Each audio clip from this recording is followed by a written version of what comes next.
Hi hello అండి, అందరూ ఎలా ఉన్నారు? నేను ఈరోజు చిన్న చేపలతో పులుసు చేయబోతున్నానండి. దానికోసం స్టవ్ వెలిగించుకొని ఒక కడాయి పెట్టుకొని మెంతుల్ని జీలకర్రని దోరగా వేయించుకొని పొడి చేసి పక్కన పెట్టుకోవాలండి.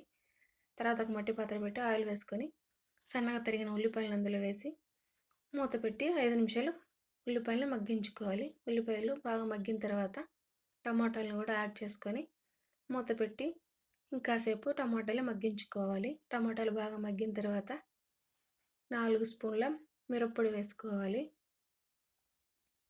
3 స్పూన్ల ధనియాల పొడి, కొంచెం పసుపుని యాడ్ చేసుకొని అన్నింటినీ పచ్చి వాసన పోయేంత వరకు బాగా కలుపుకోవాలి.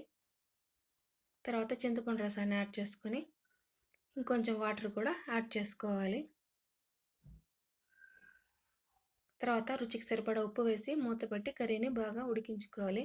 కర్రీ బాగా ఉడికిన తర్వాత 4 పచ్చిమిరపకాయ చీలికలు, కట్ చేసిన వెల్లుల్లి ముక్కల్ని వేసుకొని మనం కడిగి పెట్టుకున్న చేప ముక్కల్ని కూడా అందులో వేసుకొని మూత పెట్టి కర్రీని ఉడికించుకోవాలి. చేపలు 50% ఉడికిన తర్వాత మామిడికాయ ముక్కలు, కరివేపాకు, మనం దంచి పెట్టుకున్న మెంతులు, జీలకర్ర పొడిని కూడా అందులో వేసి మూత పెట్టి కర్రీని బాగా ఉడికించుకోవాలి. కర్రీ బాగా మగ్గిపోయిన తర్వాత కర్రీని తిప్పేసి పోపు పెట్టుకోవడమే.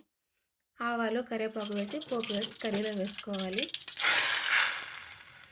అంతే అండి, ఎంత టేస్టీగా ఉండే చేపల పులుసు రెడీ అండి. దీనికి కాంబినేషన్గా సంగటి కానీ చపాతీ కానీ చాలా బాగుంటుందండి. మా ఊర్లో ఈ చేపల్ని పక్కిలు అంటారు. మీ ఊర్లో ఏమంటారో కామెంట్ చేయండి. వీడియో నచ్చితే లైక్ చేయండి, షేర్ చేయండి, సబ్స్క్రైబ్ చేయండి. Thank you for watching.